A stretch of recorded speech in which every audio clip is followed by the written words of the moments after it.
How's it going, guys? It's your boy Kanji FPL and welcome back to the channel. On today's video, we're going to be breaking down how in the world I got a 2.5 million green arrow from 4.5 million to 2 million, and I feel absolutely fantastic. Then we'll be breaking down the projected goal involvements of all the players remaining in the Premier League from now until the end of the season, and we'll be looking at a deep dive of the best differential in the game in Phil Foden. If I provide some value to you over the course of this video, make sure that you hit the like button, drop a comment in the comment section down below, show me some love, hit that subscribe button, and without further ado, let's jump right into it. Shout out to Rob T FPL, who put together a wonderful graphic that displays the projected goal involvement of all of the players in the Premier League from now until the end of the season. And there are a couple of things that I did note when I was going through the graphic.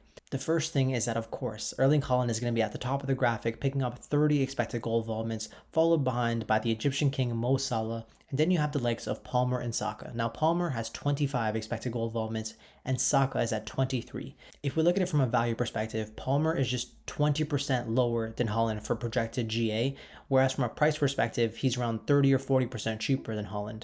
And for Saka is 33% lower in terms of expected GA, whereas Saka is actually at 50% cheaper than Haaland, where he's priced at 10, Haaland's at 15. So from a value perspective, you're better off owning the likes of Palmer and Saka rather than owning the likes of Erling Haaland. But with Haaland, you get the likes of captaincy, where you can double his points, and you also get the factor of him being a comfort blanket because most of the players in the game own him and captain him. But when I'm looking at it from my perspective, I think if I'm able to build a very strong captaincy route, then I don't even need Haaland. And that's the reason that I feel like I can trust my structure in the likes of Saka and Palmer over a Haaland and a Salah long term, because I can fit in the likes of a Phil Foden. Now, it was really surprising to see Foden fifth highest on this graphic from now until the end of the season, given that he hasn't gotten a single goal involvement in the Prem. When I was going through the data myself, I actually have Foden projected at 18 GA for the rest of the season, and it's really nice to get that confirmation bias from the bookmakers to see that they're in line with my expectations, and it just gives me that green light to persist with my structure of the Saka plus Palmer plus Foden, rather than continuing with like trying to switch up my structure and get to a Haaland for captaincy and then getting rid of him and going back to my structure.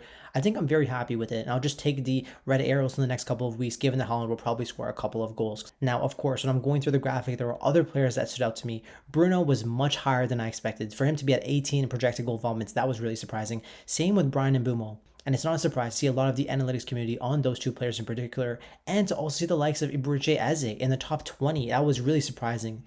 But I think the thing that really surprised me was how high Havertz is.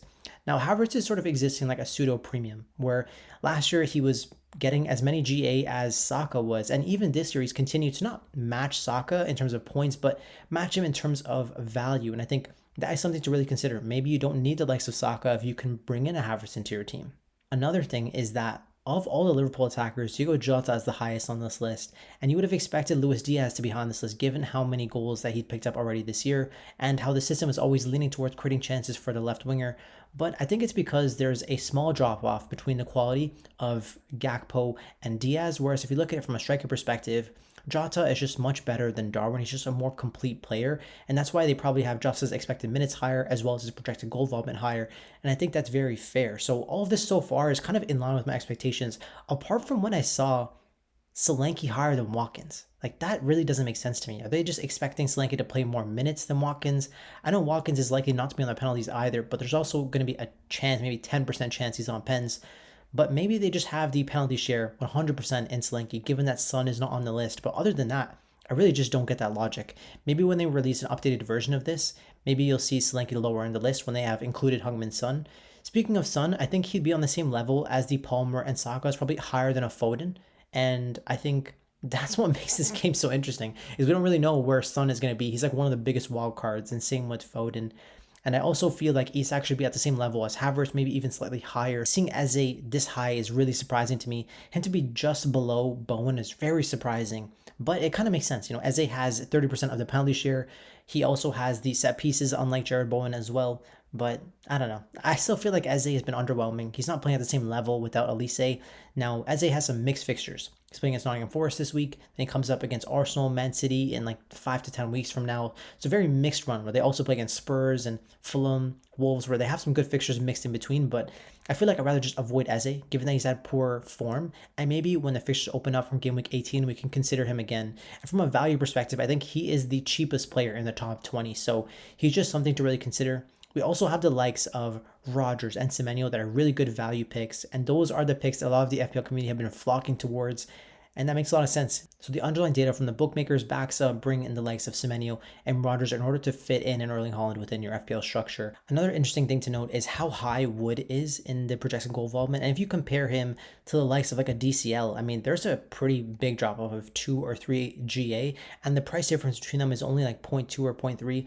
As the days go by and as the weeks go by, I'm sure that price difference will increase because DCL is just such a terrible finisher over the course of his career, whereas Wood is such a good finisher. But with Wood, we didn't know if he was going to be on the pens, and we didn't know if his minutes were going to be nailed. So it's just nice to see that Wood is just high in the projected goal involvement, and that just makes sense. Like, I think he's actually a tier above DCL, even though they're at the same price. So that makes sense to me. And the last thing to mention is actually about Trent. Like, for some reason, all of these midfielders are out here, but Trent popped up randomly. I could not believe how high he was, and probably added another 10 clean sheets, or at least 5 to 10 clean sheets. You're looking at around 15 to 20 returns from Trent. And that's why, yes, he has more difficult fixtures coming up against Chelsea, Arsenal, Man City, and Newcastle in the next couple of weeks. I know 100% I'm going to want him later on. So I'm not sure if it's worth 4 transfers to take him out and move him back, but if you have Haaland, I would suggest selling Trent this week. Like, that's the best way to get Saka and Palmer within your structure. But other than that, there's no reason to sell Trent. He's one of the best picks in the game, given that he's one of the only defenders on this list. But there was another defender right at the bottom in Pedro Porro, and he's getting a lot of hate from the community, including myself, where I just look at Spurs and I just don't trust him to keep clean sheets. And that's why I just think Trent is on such a higher level than the likes of Porro. And there is some upside with Porro, and he does represent value at 5.5, but I just can't own him myself. Like, it just feels so wrong. Seeing my premium defender conceding goals every single game, it just doesn't feel right. I'd rather own the likes of a Ryan Nuri or a Leif Davis, who just have similar attacking threat and also similar clean sheet odds as well. So I think I'd rather just avoid Porro, but I really just wanted to emphasize how great of an asset Trent is on paper. Given that Saka has had a potential injury doubt, I think it's very important that we do a deep dive into one of the best differentials in FPL right now in Phil Foden. Now, Foden doesn't have the high floor as the likes of Bukayo Saka, Heung-min Son, and Cole Palmer, where those guys are going to be on some of the set pieces, on the penalties, usually playing around 85 plus minutes for their club, where they're just so important talismans for their teams. But Phil Foden is also a talisman, but he just doesn't have the same level of set pieces as those players do. But Foden is arguably playing for the best team in the world, where Man City have been dominant in the Premier League over the past 4 or 5 seasons, and I just want to emphasize how good Foden's history is in the past couple of seasons, picking up around 6 FPL points per start in the last 4 years on average. Now, if we look at the summary of his data over the past 4 years, he's played around 8,400 minutes, picking up 51 expected goal involvements and scoring 77 goals and assists from that, which is around a 50% overperformance of his underlying data, which is incredible. Now, he also has an interesting return rate where he's picking up 1 expected goal involvement every 164 minutes and 1 FPL GA every 110 minutes. There's never been any doubt in the quality of the player that Phil Foden is. The only question is, how many minutes are we expecting him to have, and how many projected goal involvements are we expecting from him from now until the end of the season? Minutes are always the biggest factor, especially when you don't have a high floor like the other alternatives do for Foden. Well, the first thing in Foden's favor is that he's priced cheaper than the likes of Saka, Palmer, and Son. The second thing is that when I'm looking at Foden within the Manchester City hierarchy in terms of importance, I think he's the second most important player. I'm looking at Kevin De Bruyne and Gundogan as like-for-like replacements for Foden within the 11, but I just don't think that they are performing at the level as they were in their mid-20s. Those players are at the twilight end of their career. Whereas I'm looking at Foden, and he was the Premier League player of the season. I think having him second in the pecking order is actually realistic from my perspective. And given that there's only 31 games remaining, I would expect Phil Foden to start 26 games. Last year, Foden was available for, I think, 35 games, and he started 33 of them. So expecting him to start 26 of 31 games remaining if he stays healthy is extremely conservative in my perspective. And I think also giving him 75 minutes per start is also very conservative, given that Pep loves to not make substitutions because he just likes to keep his team the way they are. And I just feel like 75 minutes is a pretty fair assumption. Now, if you use those two assumptions, that will lead him to have 2,000 minutes. Now, given his return rate over the past 4 years, that would lead towards 12 expected goal involvements as well as 18 FPL GA. And that's in line what they're projecting from Rob T FPL's graphic. And that's actually good confirmation bias to see that my own calculations are in line with the bookmakers. Now, bookmakers are not the be all and end all, they're just a reference point for me. But that's just really important to see that the calculations I'm doing are not just crazy or outlandish. I'm not just super high on Phil Foden for any reason. And so if he's picking up 18 FPL GA, I think that's going to lead him to around 145 FPL points, given that he's also going to pick up extra goals from being a midfielder. He'll pick up some clean sheets along the way. I know Man City have been poor defensively, but they will pick up at least 5 or 6 clean sheets minimum. And Foden is a BPS monster. He likes to get shots on target. He also gets fouled a lot, and he was a BPS monster last year as well. So the change in the BPS system actually favors a Phil Foden when he's playing. So I think 145 FPL points from now until the end is very fair. And if he's not going to be starting 26 games, that means he's probably going to be picking up at least 5 or 6 benchings. And in those games, I'm hoping that you'll be able to get points from your bench. That's the issue with Foden, is that if you go for him, you got to make sure you have a good 8th attacker, because there's a chance Pep Guardiola just benches Foden completely in an easier game where you're just not expecting it. And that's why it's important to have a good 8th attacker that's going to be a good value pick, maybe the likes of Strand Larson from game weeks 11 to 17 where they have good fixtures. Or you can put in a 90-minute man on the penalties, the likes of Calvert-Lewin or Chris Wood as your 8th attacker. So you don't need to worry too much about Phil Foden's minutes, even if he's benched, or at least getting somebody that's going to be on pens as well.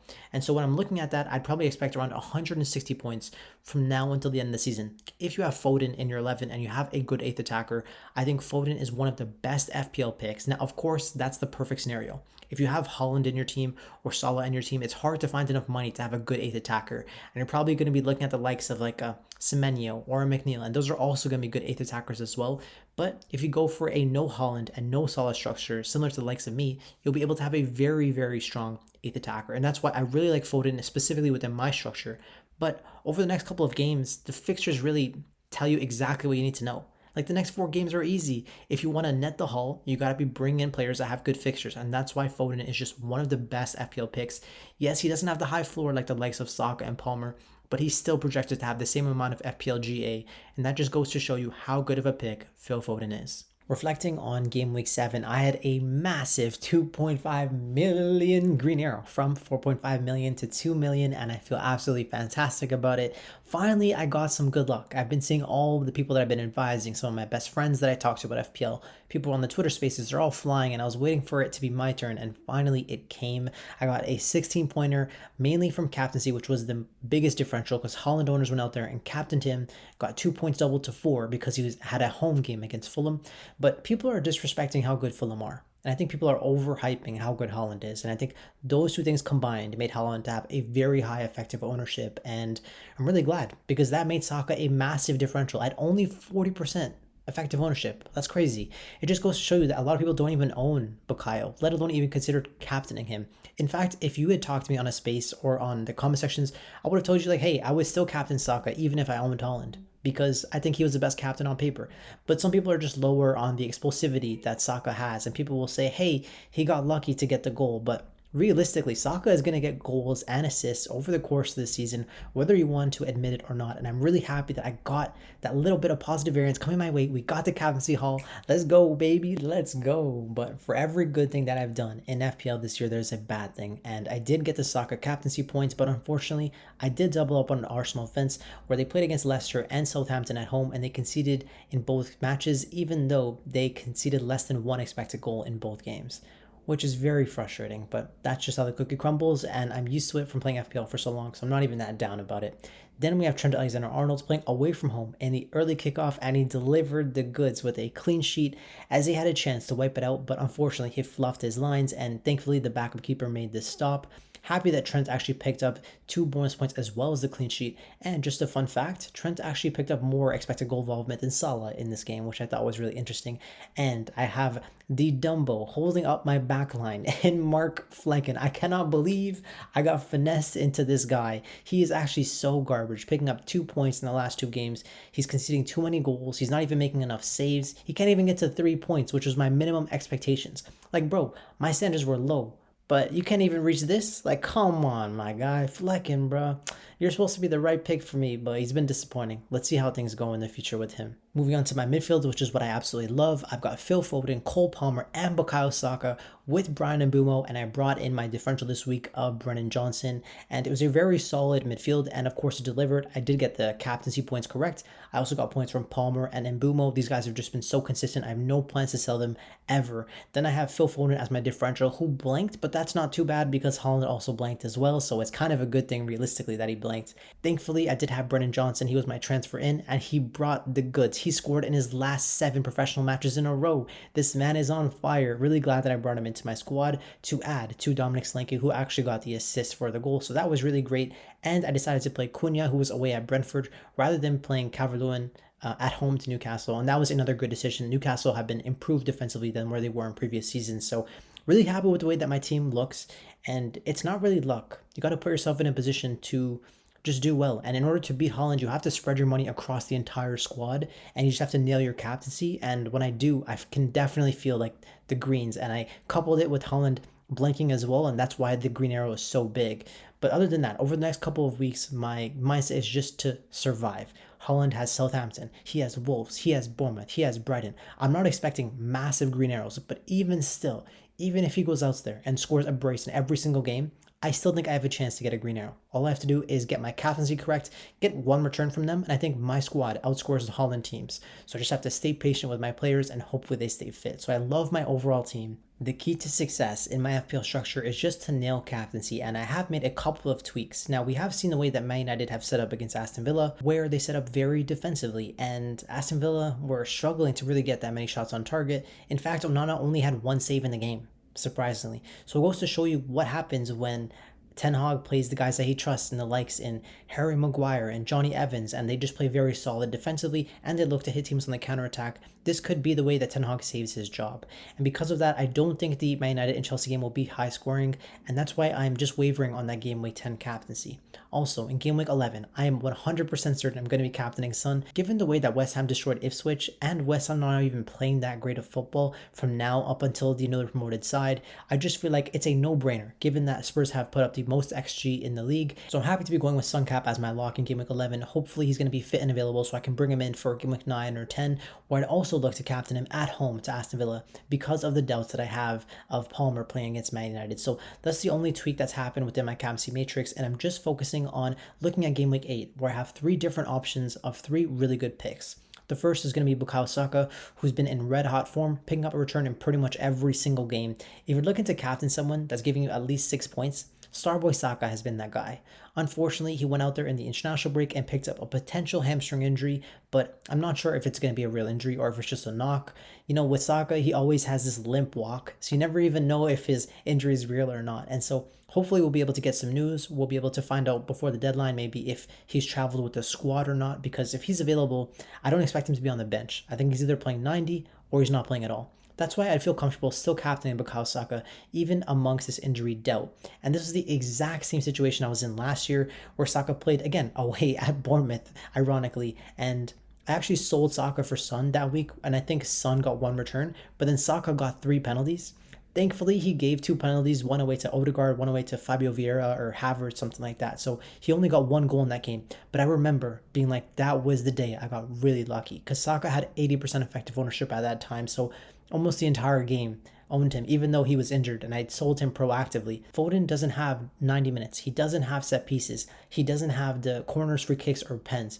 Solanke is also potentially not going to be on the pens. Now, with Solanke, what is the impact of Son being fit or available going to have on Dom? What I've noticed in the past 2 games, when Son is not available, they play Timo Werner in that spot. And if you have the wingers of Werner and Brennan Johnson, they just don't have enough creativity to provide the service for somebody like Dom Solanke. And so even though Solanke would be on pens if Son is out, I feel like the lack of open play, expected goals that he's going to get, it actually deteriorates him as an FPL pick in my mind. So if Son is not going to be available, then I wouldn't captain a Solanke. But because Spurs are the early kickoff, we would probably find out if Son is starting or not. And that would be a pretty big factor in the captains that I would choose to make in Game Week 8 in particular.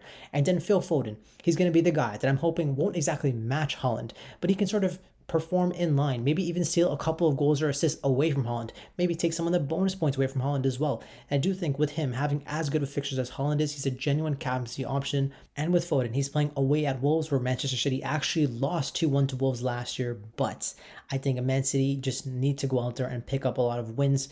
Like, you'd always be backing Man City as the favorite, even if they're away from home, and Wolves have been very poor defensively compared to where they were last year, and City are going to be not as great as a team as where they were last year, so those two things sort of offset. But Foden's importance to the team cannot be understated. He was the Premier League player of the season last year. Minutes are not a doubt for me at all. I'm just concerned about the fixture and if I can trust him to get points, even though he doesn't have a high floor. And that's why I'd always sort of lean back towards Bukayo Saka. If there's ever a 50-50 decision, Saka is always going to be my guy. And I think I'm going to be siding with either one of Saka or Solanke just because of the weaknesses that I see. I do feel like Arsenal can go out there and win that game 2-0 or 3-0 against Bournemouth. I also think Spurs would do the same thing, especially at home to West Ham. And I've noticed that West Ham have conceded 9 goals so far this year, and 8 of them have been to strikers. So that's the reason that I really want to be on Solanke cap, and I feel like my head is more so on Solanke, my heart is more so on Bukayo, and we'll have to see closer to the deadline once we get more news on Saka's availability. This is what my GAMEWEEK 8 team selection looks like, and the problem with my structure in general is that I'm going to be looking to bench Saliba in the bigger games, where I think Arteta will set up even more defensively, and I'm going to be looking to bench Trent against Chelsea, or even away at Man City, or even against Arsenal, because I have a good option in Rico Lewis, and I'm thinking to myself, like, this just feels wrong. Like, Trent can return even in the big games. Against Chelsea at home, I saw the haul that Connor Bradley got last year. It was double digits. I think he got the goal and the clean sheet. At least 2 returns in that match. Trent would have probably done the same thing or even more. Then Trent has returned and got an assist versus Arsenal. He got a goal versus Man City last year. So it just feels wrong benching Trent. And I think the problem is that I was sold a Flecken dream, and I got my structure wrong. Longer term, if I'm going to be betting against Haaland, I don't just outscore him from captaincy. I outscore him by having a better overall squad than the Haaland teams, and the main thing that I think I can improve in my squad is going to be that goalkeeper spot. Like, if I had a premium goalie in like an Ederson or a Raya, I would feel much more confident in FPL points, and especially because I'm benching Trent, it just feels wrong. Like, I've slept on my team for the past 2 or 3 days, and it just keeps me up at night. Like, I'm tossing and turning, thinking like, why the hell would I bench Trent? Like, he could really hurt me and get points on the bench, and I shouldn't be putting myself in a position to do this. And that's why I'm even considering taking a -4 to switch my structure. But it does feel very suboptimal. But longer term, over the course of 30 weeks, I think I'd be better off with a Raya in my goalkeeper spot and having a cheap defender to rotate with Rico Lewis. So that way I'd be able to just play Trent and Gabriel every single week. And the issue is that I should have made this decision on wildcard, and using transfers on it now, and given that there's only, 30 transfers left for the rest of the season, and spending 2 of them like to switch my structure just feels wrong. There's going to be higher priority transfers to have later on in the season, and that's why I think I won't make those moves. But the way that I like to play FPL, I always overtinker, and that's my biggest weakness. And so I'm pretty tempted to make that goalkeeper move because it does feel like my biggest weakness, because I'm looking at my whole team. Everything else is amazing. I mean, Foden, Palmer, Saka, Bumo, Brennan Johnson, and Solanke with really good fixtures. Johnson's in form, getting 7 goals in the last 7 games. Calvert-Lewin has Ipswich away. Then I'm pretty much playing Cunha every single week. And then I just need to upgrade Solanke later on. And I just want to make him into Isak longer term. And apart from that, I love my entire team. But the thing is that injuries will crop up. My team won't stay 100% healthy, and having the extra transfers will probably be of a greater benefit towards me. So I think I won't make those transfers, but it's definitely something I'm tempted by. If you're still listening at this point in the video, you're a real one. Thank you so much for all your support. Just show me some love and drop me something in the comment section down below, or maybe even hit the like button. Also, if you're interested to see the team that I end up locking in before the deadline, just follow me on Twitter at KanjiFPL, and you'll be able to see what I end up locking in. Wishing you guys a wonderful game week in GAMEWEEK 8, and I'll talk to you guys again next week. Peace.